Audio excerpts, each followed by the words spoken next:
Um, I don't know. You don't know. No. You know what you're gonna leave this for, Dad? Uh, just for the fun of it. Just because I was a bit stoned. I thought you were. That's good. I would too. Tell me.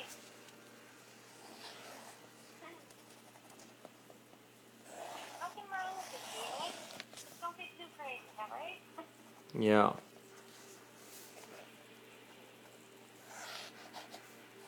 You're not gonna do that, are you? No, I'm just seeing like a higher dimensional space.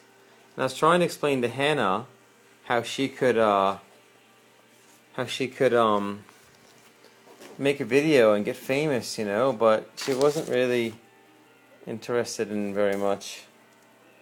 Well, baby, she is only 9 years old. Yeah, she was saying that. True. But you agree with that, don't you? Yeah.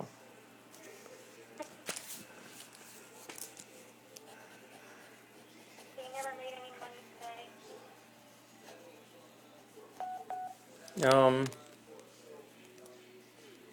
Dana, if the mean radius of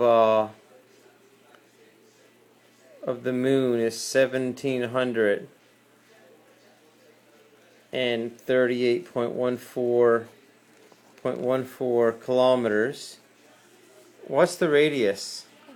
What is the diameter? What is it, the math quiz? Yeah. Are you seriously expecting me to have an answer for that question? Yeah. Why though? Why do you need to know? Because Why? I was trying to explain to Hannah like what the Sparks sphere is, and you got to know the diameter of a circle and stuff to work that out, Like what the surface area, like what is the surface area of my Sparks sphere?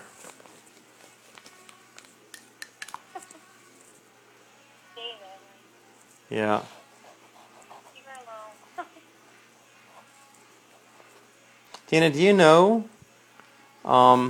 what the surface area would be if your Spark sphere was 8.3 kilometers in diameter?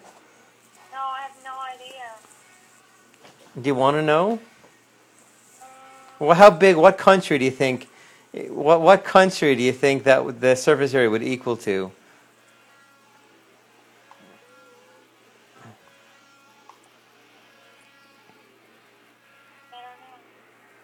I don't know. Let's work it out. So what I was doing is that I was trying to explain to Hannah that I took my distance from where I am to the French Institute of Weights and Measures, and then I used that as I was going to use that as a distance in meters divided into the current Unix time, which gives me a spark sphere of that size, like radius. So that means my spark sphere, Dana, is 8.3 kilometers in diameter. So my point is that everybody has a spark sphere because when they first work it out, Dana, they will live a certain distance from the French Institute of Weights and Measures, and they'll be on a certain point on the Unix number line. And I was trying to explain to her that principle. So what is the average size Sparks sphere at the moment, and what is the surface area? So my guess to you, Dana, is when I work out the surface area of my Sparks sphere, guess what country it's the size of? What's your best guess? Country? Yeah, or region or geographical place. Siberia. Okay, let's see. So you go on the wiki page for Siberia and tell me how many square kilometers it is. I don't know, David. Okay, am I boring you? I'll call you back later. Bye. Bye. Oh my goodness, that was insanity. We need a timestamp. Did you just get what I was talking about? Fucking hell. I'm off the scale, mate. I am out there. I'm in like a higher dimensional space. Because I was just thinking about how all these things relate to one another. I gotta see my video.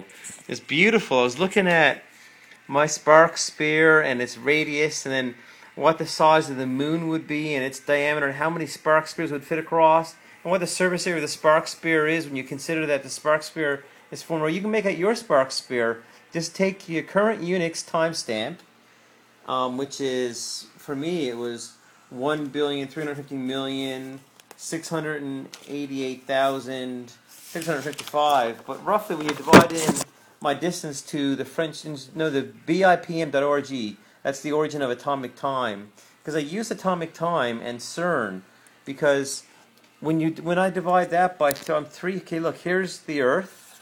Here's me right now. Here is BIPM.org. So here's what I've done. There's a number line that the Earth is on, and I'm right here. This is the X. I'm 325.24. And when I divide that into the current Unix timestamp, which is an integer, which is always increasing in this plane, down in this plane, you can see we're connecting the X and the Y axes. We're creating higher dimensional space, basically, the three-dimensional world that we live in. So I am basically 3150 meters radius. So it means that my spark spear has a diameter of 8.3 kilometers, and that's the size of a small moon. But then everybody else is getting a spear, and it grows because the number line grows. But then what is the average? So in this kind of dimension here, there's a mean. What is the mean spark spear at this point in time? And in the future, a general artificial intelligence will have to work out what its spark spear is, and it will need to then explain the satellites up above that connect it to the GPS locations, because there's a gravitational time dilation, and you got to fudge that signal by 40 nanometers. And if I'm here, then I was listening to three types of radio, because I was getting a radio signal from the BBC Radio 1, and I was listening via computer, via DAB, and via FM. And FM was first, and then it was DAB. So you can see the force axis in this plane is this way. So that is a clockwise electronic momentum. So in terms of like linking that to basic physics, the magnetic moment of an electron is to the 10th decimal place. It's Stephen Feinberg's, Richard Feynman's Nobel Prize in quantum electrodynamics relates to that. But I was just trying to explain all these different dimensions and how they're connected. But then you got to go into special and general relativities to understand how gravity. Oh yeah, gravity's in this plane. Look, gravity is in this axis. And here we have gravity to the satellites up above. This is the center of the Earth. This is me. I happen to be standing on the center of the Earth. So we're looking through the center of the Earth. But then you got to think that where I am and north, the magnetic pole, that has an orientation. And the satellites are in a different gravitational potential. So time runs, it runs faster down here on Earth, and it runs slower down in space. Because if you fall into a black hole, then time comes to a standstill in a high gravitational potential.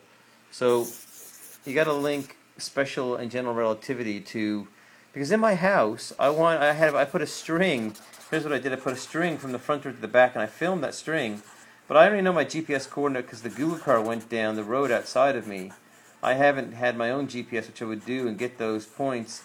And then those points, if I put them into a website to do the calculation, would tell me that that distance is like 18 meters. So I think that the string is actually 18 meters. So I'm going to get two GPSs and do this in my house. Because I think that I was trying to explain to Hannah that if she understood all this and got those time dilations, or maybe checked the angle of the sun to a pole, like if you think about a pole on the surface of the Earth, right? It's triangulation now. She could measure the angle of the sun there, and get her friend 500 kilometers away to look at. No, she wouldn't need a pole. She would have to get a. Okay, here we go. Yeah, we're getting closer. The center of the Earth and out the way. We would have to frame the sun passing over. So she'd have to be over a well. So you can see how we're drilling down. So if she stood over a well and saw 20 meters down her head as a perfect silhouette, she knew the sun was dead above her. She'd have to know her friend, who's X number of kilometers away, and know the angle of the sun, and then she can triangulate that into a higher dimensional space and project that off this plane to the sun. So the sun's in this picture here as a heavenly body. So you got to think about the sun, the earth, and we're talking about the moon because we want to know how many spark spears could fit across the diameter of the moon. And I'm still working out the size of my sparks surface and what country. What country? So what country would you relate to? Country. What country is the surface area of your spark spear related to? And by chance, who, fucking brilliant, who lives somewhere where their spark spear surface is the same? Oh my god, it's beautiful! That was laughter of madness! Fucking genius! Well, not me, genius idea.